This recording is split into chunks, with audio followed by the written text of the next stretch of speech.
mais daf ñuy permettre ñu jàll ci deuxième sujet boo xam ne aussi sujet bu am solo la mu soxal li nga xam ne moo di rapportu Cour des comptes coow li bari na lool ñu féeteeg opposition bi ñu ngay wax nguur gaa ngay wax médias yi ñuy wax les chroniqueurs du régime ñu ngay wax ñi nga xam ne les chroniqueurs de l'opposition am na ñu leen ko tuddee ñu ngi wax ñi nga xam ne ñoo jàppe seen bopp analyste simple ñu ngi wax finalement dem rek ñu ngi koy junj kenn xamul à quel rapport se fier wala à quelle Cour des comptes se fier parce que dañuy wax ne Cour des comptes bi fi nekkoon 2020 2021 ba 2024 moo fi nekk ba tey te rapport bu mel ni génnul tey rapport bu jéggi dayoo comme bi ñu génnee ba yëngal bopp Sénégalais yëpp ñëpp seen bopp ubbu xamuñu ba tey fan la dëgg bi nekk tuuti wala je vais commencer par Mbaye sax waaw xam nga rapport bi man démb j'ai dit ici que man ce rapport me posait quelques problèmes sur peut-être côté méthodologique par exemple c'est pas un rapport contradictoire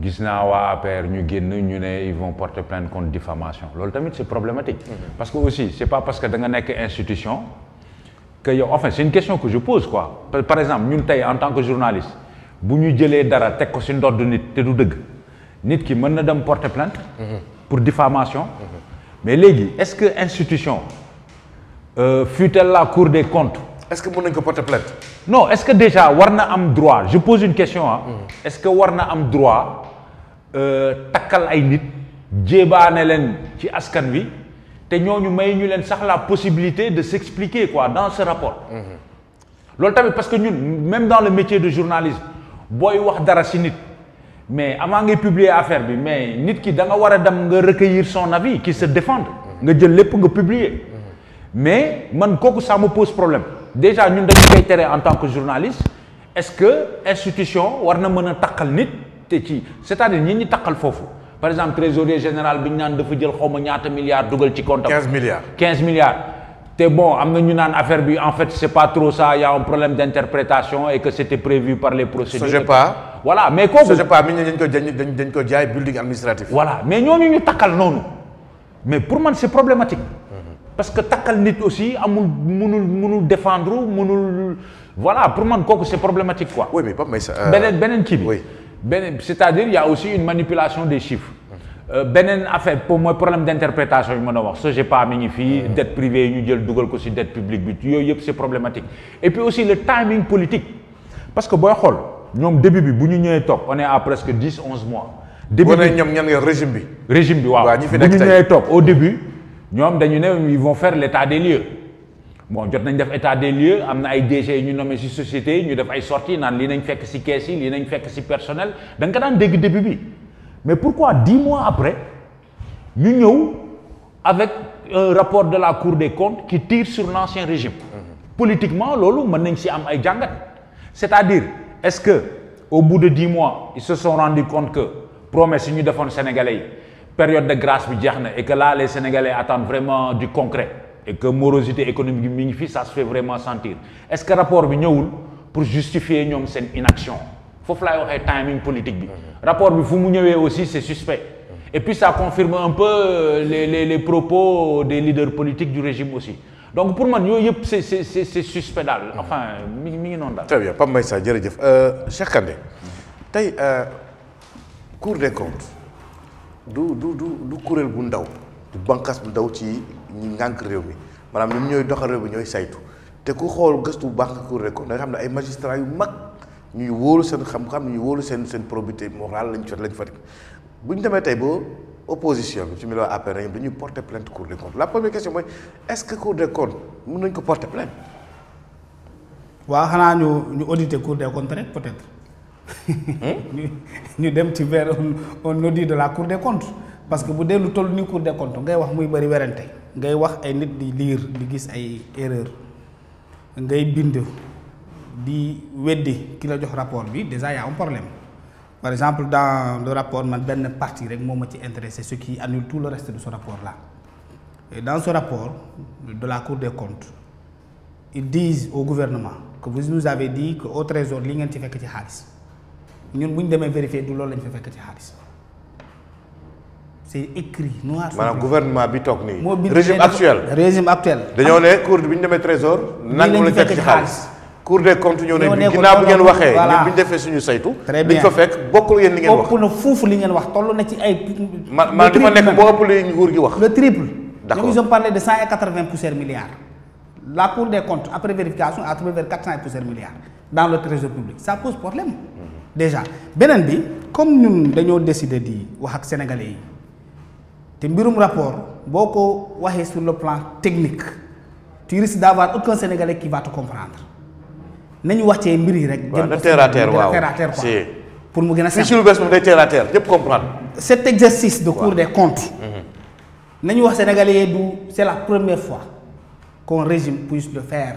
Parce qu'en 2012, le nguuru Macky Sall bind loi ne pour permettre ñun ñu mën a liggéey di défendre suñu bopp bañ a dugg ci ay njombe léegi nguur gi remplacer nguur gi war nga mën a def auditeur yi benn Macky bu mu amaatee le pouvoir en 2019 mais il n'y a pas eu de changement de régime donc il n'y avait pas de nécessité de l'auditer ne ko bàyyi mu continuer ba mu jeexal ñoom Ousmane Sonko ñoo am sens d'utiliser cette loi pour une première fois dans l'histoire politique même économique de ce pays là. maanaam auditer nguur gi fi auditer nekkoon. nguur bi fi nekkoon. D'accord. c'est la première fois waaye dafa am luy xew ci réew mi kii tudd na léegi 2021 2022 ñi wuutu ñee maanaam ñi le régime actuel amul lu mu tuumalul régime bee accusé na ko de dëmm de complotisme dossier Adji Sarr yaa rey 86 millions de 86 sénégalais dinañ la yóbbu cour de la haie xaw ma lan ainsi de suite yooyu yëpp fekkee nañ ko mais kooku nga xam ne accusé la lu toll noonu muy sa wujju est-ce que bu la sangoon di nga set muy benn sénégalais war ko mën a xam beneen bi dañ ne quand tu arrives yow gouvernement bi yaay enquête ñi fi nekkoon maanaam ñoom Sonko ñoom ñoo enquête gouvernement wu Macky Sall xool càmbar ne lan ngeen yoree woon réew mi ci mbirum xaalis ci domaine bu nekk boo paree nga bind sa rapport yóbbu ko Ousmane Sonko yóbbul ko Bassirou Diomaye Faye ñoo ñu vérifier nga delloo ko Cour des comptes pour conformité ñu vérifier xool ba xam ndax yéen li nga leen jox ndax looloo nekk ci dëkk ci dans la réalité des faits muy loo xam ne am na fii man de ce rapport là man gëwuma ko pour ñi nga xam ne ñoom ñoo njëkkee dugg ci enquête bi maanaam le premier rapport là l'enquête que mène le gouvernement ensuite qu'il livre à la Cour des comptes. Ensuite, les contradictions dans le rapport, Gaumoko. Mais dans un autre aspect, je pense que c'est une riposte politique dans un contexte qui est défavorable au régime actuel. Qu'est-ce que je veux dire par là? Yow, pendant que tu étais à l'opposition, tu as dit Sénégalais yépp malaka nga, génie nga, ya ay, ya xarañ, ken xarañu. Accusé Macky Sall de détourner les deniers publics. Créer la théorème de la dynastie Faysal, accuser magistrat, accuser ñep né yow ya xarañ ya ay ya man ken manul yow ya yor la solution du Sénégal bind livre solution 1 livre solution 2 livre solution 3 parce que ñett livre lañu génné bi nga xamné 2018 lañu ko présenter au Sénégalais yi bu ñu génné juste avant la campagne bu ñu génné après la campagne muy ñetti téré yépp livre solution way yow ñu may na jox la réew nga dawal 1 an presque ben salle de classe inauguré wu Sénégalais commencent même. Sénégalais commencent là, mais il fallait apporter une réponse à cette situation qui s'impose à nous, un régime qui a vendu au peuple une certaine compétence, mais qui finalement est confronté à la réalité de l'État, mais qui ne présente rien du tout aux Sénégalais, qui ne pose aucune pierre pour inaugurer un centre ou une école primaire, qui ne fait absolument rien du tout, qui ne baisse pas les prix, mais qui renvoie des travailleurs, qui ferme des entreprises, qui rompt des contrats, ainsi de suite. Nous faisons que le même nom, nous tout le même nom, dans d'autres. Il faut apporter réponse. Réponse de le rapport de la Cour des comptes. Dire aux Sénégalais lambda qui ne comprennent absolument rien du tout, voilà, que si on n'a rien fait, c'est parce qu'on n'a rien trouvé ici. Ousmane Sonko avait raison. Cet homme-là qui ne doit jamais mentir, qui ne doit jamais dire des contre-vérités. Et qui s'est créé un conglomérat d'intellectuels qui travaillent tous les matins à produire dans leur usine des éléments qui puissent donner raison à Ousmane Sonko sur ce qu'il avait dit. Moi, ce que je sais, c'est rapport pour des comptes. Moi, non là que parce que tout simplement, ils savent qu'ils doivent aller en 2026 aux IO. Et Barthélémy Diaz ne devrait pas être candidat non, à la tête de cette cérémonie-là, grandiose.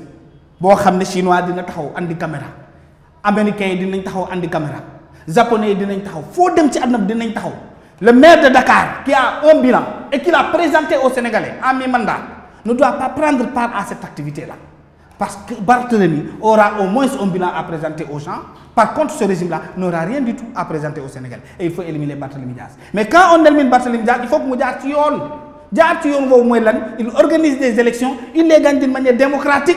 Ensuite, un maire qui sera là, parce que de leur régime, va présenter cette cérémonie-là en 2026. Mais il leur faut présenter, dire aussi aux Sénégalais, donner aux Sénégalais au moins de campagne. Rapport de campagne là, en perspective des élections locales à venir. Benen bi, mais bientôt nous avons 1 an. Bon, on a 1 an, à la tête d'un pays. Ouais, ça va, on a un bilan. Mais ci 1 an bi, man li la liggéey ci secteur B. Te xam nañu c'est impossible ci 3 mois yi. Peut-être qu'en avril, le président de la République buy def message à la nation bu la ci wax. Mais ils ne feront rien du tout, absolument rien du tout, à part organiser une élection, tenter de la gagner. Tenter de la gagner, ils ont encore ce rapport-là, comme pour charmer leur galerie, en tout cas, je ne parlerai pas comme dirait l'autre chroniqueur, là devenu malheureusement ou heureusement le meilleur chroniqueur de l'année. En tout cas, c'est une mode pour voir vous voyez, nous on voulait travailler, mais malheureusement, ils ont tout détruit. Ils ont vendu des immeubles. Encore une fois, vous avez parlé des immeubles vendus. Sénégalais, ils ont sur un langage simple, très simple. Il n'y a pas d'immeubles qui ont été vendus. Pour ne pas parler comme parleraient les techniciens. On a un simple pour les Sénégalais, pour les nuls. Moi, j'ai une entreprise que j'ai appelée Kandé et je suis l'État du Sénégal. J'ai des biens que je n'utilise pas. Yow nga soxla ko mënuma la ko jaay parce que suma la ko jaay man may état bo mo yobé jour à justice man na jël 50 ans man na jël 30 ans. État né comme amna un patrimoine bâti de l'État, ce n'est pas lolu signifié. Société générale du patrimoine bâti de l'État du Sénégal. État du Sénégal, c'est un existant de l'État du Sénégal. Ce n'est pas mu nek alalu État du Sénégal. Quand l'État vend à l'État, est-ce que l'État a vendu à quelqu'un d'autre? Non, le demi. Il faut l'expliquer, c'est quoi ça? Les termes là, qu'est-ce que ça signifie? Banque islamique, du am taux d'intérêt pour les lebal khalis. Lolu ñep xam nañu parce que nenañu riba la dafa haram. Banque islamique bu lay jox du la naan dama la koy jox ni la koy rembourser am ci li ainsi de suite pour mu gëna yomb ci sénégalais. Manam suma la lebalé 50 000, so may rembourser 52 000 lañ may fay. Baaxul banque bëgg ko. État a trouvé une modalité, ñom banque bi ñu inventé ben méthode bari na, ils sont au nombre de 5 pour pouvoir prêter mais ñom ñu am ci dara té mu nekk lo xamné da fay alal da fay lew. Suma yoré sama immeuble yow nga nek banque bi man ma soxla 300 milliards té li nga yor ci immeuble matul 300 milliards ay 200 milliards lay doon wala 150 milliards mais immeuble yoy boko liggé man na la delo 300 milliards banque bi né la état bi né la légui comme yor na ay immeuble man na la ko jaay immeuble bi la lay jaay mais immeuble fu muy tégué mako mom suma la joxé immeuble bi liwé ko li nga ci jël ci xaliss par fin du mois mom moy rembourser 300 milliards yi nga ma fay bo ma fayé ba paré man nangu immeuble bi mais terre bi nga xamné souf ci fofu la immeuble bi nek dama la koy louer tu payes ça par fin du mois lolou moy le système soukouk. Est-ce que fi jaay nañ ko ba paré? C'est très simple. Malheureusement ce régime populiste qui veut toujours gagner des élections par le populisme, c'est pour cela il est important que ñi nga xamné xam nañ touti ñu wax ak sénégalais ñu xamal leen nu mu démé. Y a pas eu d'immeuble vendu. Ce rapport là c'est le rapport de Pastef et c'est un rapport qui est là pour préparer les prochaines élections locales et le bilan de 1 an du régime là. Man lolou la yakar.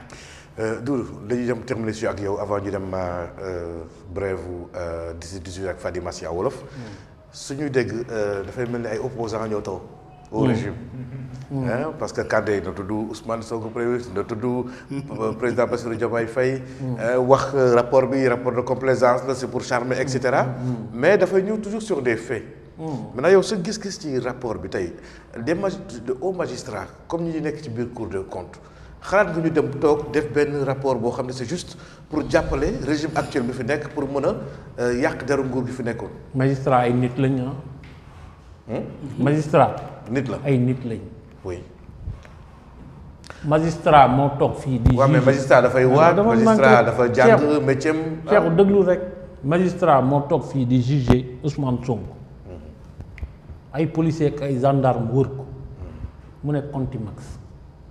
fekk Ousmane Sonko yi non xam nga luy contumace waaw mooy nit ku ñu jugé te gisuñu ko xamu fi mu ne te yow say policier ak say gendarme wër ko magistrat ko def dégg nga di wax magistrat mooy yeewu suba teel si jour élection temps élection ya ñu taf ay photo photo jabaram photo doomam fu muy jàngee ay salon ay yooyu il a pris peur yaa ngi dégg yeewu suba teel man personnellement ma wax moom mu ne ma je ne fais plus confiance à l'État damay jëm ut man ni may sauver ma peau et sama njaboot waaw léegi magistrat yooyu nekkoon fi mun ñu nekk Cour des comptes ñu woo leen def loo leen ay affaires yoo xam ni pour seen carrière parce que ki yore conseil supérieur de la magistrature mooy jël yow mii yóbbu la conseil constitutionnel sa morom xarañ comme yow ñu bàyyi ko yóbbu ko Thiès wala yóbbu ko Tamba mooy président de la République. waaw mooy président au conseil de la République. léegi yow comme que moom tant que mu ngi foofu te il dispose de la carrière des magistrats magistrats yu honnêtul dañuy bëgg a topp si ay waam rek attention ay nit lañ dégg nga tubaab man du ma dellu si waat si li ma argumenté woon fii yëpp dama se parce que xam nga man premier jour bi rapport bi génnee dama ne mënuma si wax ndax du ma économiste maa ngi déglu nag mais soo ma dégloo man su ma dégloo du ma dof xam naa lu yenu maanaa ak lu yenuwul maanaa xam nga dem wax naa si affaire SOGEPA bi affaire building bi yeeg yooyu wax naa ci mais tey feneen laay génn boo xam ne moom démb laa ko jàng yow mun naa la garantir banque nga dem leb mais caution solidaire waaw ñu ne man maa amel xaalis waaw maanaam ñëpp su ma fayul yaay fay waaw ñëpp ñi état defaloon garantie mais loolu mu ngi si dette bi Senelec keneen ak keneen ak keneen ñu ne mu ngi si dette bi ngay dégg nii ñu naan dette bi daa jéggi dayo ñu ne gars yi leb nañ ba leb 99% mu ngi si cat ba mais gars yi dañ si boole garantie yi état def loolu yëpp dañ ko si boole waaw loolu mën na ne man mun naa laa garantir pour 5 millions ba pare léegi tey sama patrimoine ñu ne ma am na moins de 5 millions parce que garantir waaw xam nga loolu tamit on n'a pas besoin d'être économiste pour xam ne du waxu na sax xandang la mais léegi chaque jour gars yi démonté benn aspect ci rapport waaw léegi nag mais Cour des comptes nag ils nous doivent des comptes ah oui wax ngeen génnee ngeen ñii nee nañu carnage ñii démonté nañ waaye yéen léegi nag il faut ñu wekki ngeen ñoom ñun population bi nga xam ne ñun jànguñu économie. c'est bien phrasé la Cour des comptes nous doit des comptes. nous doit des comptes c'est-à-dire tey jii Cour des comptes ñoom dañoo nekk ci. mais nañ génn war a génn wax leeral ak rapport. mais leeral. est-ce que ñoom seen réserve permettre nañ ñoom ñu génn di expliquer. ah mais bien sûr.